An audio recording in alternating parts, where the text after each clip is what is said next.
Hey, it's Whitney from EcoVeganGal.com, and guess what? This is going to be a little bit of an edited video. Yay! Makes me feel happy because it's a little uncomfortable for me making videos without editing them, so I'm excited. And there's a reason behind it, which I will get to. Welcome back to another uncensored video. This continues the series about how I'm getting in shape. And I had an amazing experience, and I'm excited to share it with you today. So I think I mentioned in my last video that I found out a close by yoga studio is offering a full week for free, which is very, very rare. And I didn't look into too much about it. All I understood was that it combined power yoga with hot yoga. And hot yoga, the only hot yoga I've ever done was Bikram, and it's been one of my favorite forms of fitness, and I'm working towards getting back into that. Well, after I finish doing all these free classes that I find. I really just enjoy the whole experience of Bikram. I love sweating, I love the stretching, I love the growth process that I've experienced with it. But I didn't expect this class to be anything like that. It's at a place called Core Power Yoga, and they have locations all over the country, several in Los Angeles, and I think in like Colorado, I believe in San Diego area. If you check out their website, you can find it out. So I'm excited to talk about a company that you could actually go try if you're not in Los Angeles. So without knowing anything about it, I just went in, and I was blown away. I walked into the studio. From the outside, doesn't look like much, but it is one of the most beautiful, if not the most beautiful yoga studio I've ever been to. Just gorgeous, lots of wood everywhere, everything's clean, it smelled amazing. They had a beautiful store in there where you could buy all sorts of great things, including eco-friendly, I don't know if their clothing was eco-friendly, but they had like mat covers, towels that you put over your yoga mat, which are great for hot yoga. And I didn't have a major chance to look around, but I just felt like impressed with it. The staff was so friendly and helpful. I felt so relaxed and comfortable there.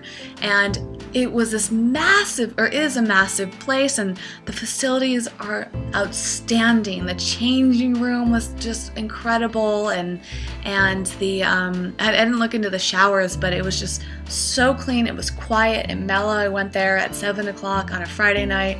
Maybe not the key time to work out, but I'm used to going to places that are busy all the time. And I talked to the instructor before I went into the class. Again, not much of an expectation, but he started to ask some questions about my experience level, and he sounded like he was really happy that I had a history with Bikram. And so went into the class, and it was this huge studio, and the best part is that the floor was wooden. I don't know about any of you who have tried Bikram before, but every Bikram studio I've been to is except for one, has been kind of sketchy. I used to go to this one in San Francisco, and it was so old. You walked into the room, and it just smelled like sweat, and not in like an encouraging way, just kind of like, ooh, I don't know about this. The floor was carpet, so it was like sucking up all the moisture. Who knows what's under there? And the whole time I was going, I felt a little weird about it, but I let up. It didn't really bother me in the end. And the same thing was true when I went to Bikram Yoga in Massachusetts. A nicer studio. It's a step up from the one in San Francisco, believe it or not, but it still had carpet, and it still had that weird smell, and it was still just kind of like really old school building.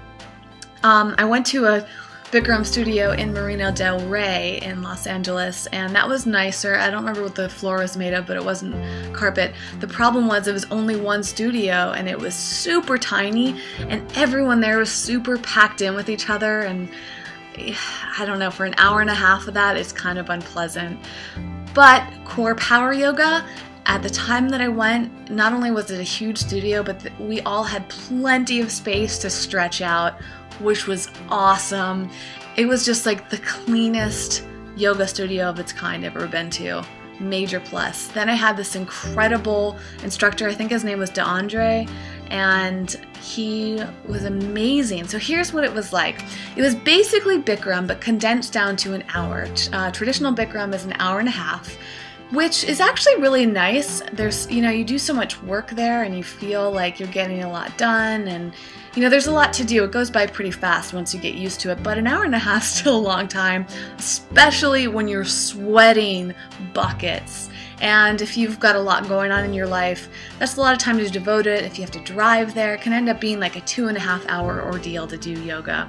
So I love that this place is only an hour, but you're still doing almost all the same moves from Bikram. The other benefit to it, in addition to it not smelling bad and being very, very sanitary there, was that they played music. Traditional Bikram does not play any music, and if you're used to doing yoga with some relaxing music or uplifting music, it's kind of a shock to go into a class where they don't have it. So this was really nice too for that reason. But the teacher was so good. He just so nice and talked just the right amount, said the right things, was very like encouraging, but you know, relaxed. I talked about how in some of the classes I've done in the past week or so, I guess it's almost been 2 weeks actually, but some of the classes I've done, some teachers tend to be a little bit like stronger and pushier than others, and this guy wasn't really pushy at all. And that's something that you kind of experience with Bikram. They tend to kind of be very hands-off, and that's part of the Bikram philosophy, and they just tell you the instructions slowly, and they might come over and verbally tell you something, and it's very like gentle in most cases. So it's a nice approach to it if you're not the type of person that likes to be like yelled at or something. I mean, that works for some people, but I don't know. When I'm feeling sore or tight or tired, it's hard for me to do all the poses or hold them for as long, and sometimes it's a little intimidating when somebody is picking on you and pointing it out and all of that, and sometimes it works well. So yeah, it was fantastic. And what I wanted to share you, the reason why this is an edited video, is that at the end of my class I open up the door and I walk out and there's this beautiful chalkboard with all these different color writing, and I looked closely and I forget what it was, but it was people, you know, there was like a statement and everybody was responding, and I think it was like, you know, how has yoga changed your life or improved your life? And I want to share with you all of the sweet things that I read on this board. It was just so inspiring, and I thought that it would be inspiring for you too, for those of you who are looking for more motivation and inspiration and want to feel like, okay, this is why I'm going to go do it. I talked about in some of the previous videos how important it is to set your intention, to hold yourself accountable, to know why you're doing it, what is your goal. And sometimes that can be a little fuzzy. The obvious goal with working out is to get in shape or to lose weight or whatever it may be, but all of the things that were written on this chalkboard, except for maybe a few, are very inspirational. They're more like emotional growth that people have experienced, and I think that's amazing. And to me, that's one of the big benefits of doing a class like yoga, whereas Pilates and the bar tend to be much more focused on sculpting your body. Yoga usually has the influence of your mind as well, and that emotional piece that you find, especially if you find a really great teacher where they're tying that in. I've had yoga classes, by the way. A few years ago when I first started doing yoga, I don't remember what type it was specifically. It was probably just vinyasa flow, which is kind of the standard yoga. And this one guy used to read all of these quotes and ask questions during the class, and not in like a weird like hippy-dippy way, but like in a very deep way that got me thinking. And I was going through a tough time in my life, and I would sometimes just sit there like crying while I was doing yoga, and I wasn't the only one. You would hear some other people in the class, you know, kind of sniffling or something like that and working through emotions. And if you're looking for that sort of an experience, you can find it. And I encourage you to just go around like I'm doing, check out different studios, find teachers that you like, and figure out what it is. What is your goal? In fact, I would love to hear it if you want to share it here about what your goals are. Are they physical? Are they emotional, mental? Is there something that you're trying to overcome? Do you have a big goal in place? Do you have a timeline?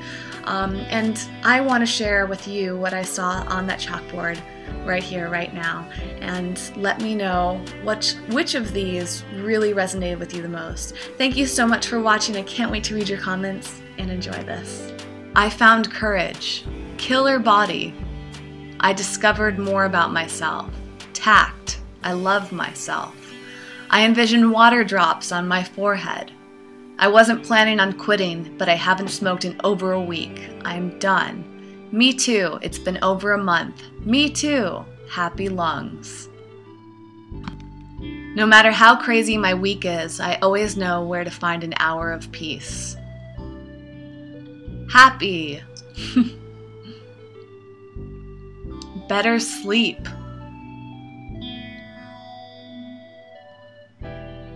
I finally realize that I am enough. Love that. I make more mindful and sound decisions. I have a home. I have Michelle Obama arms, so strong.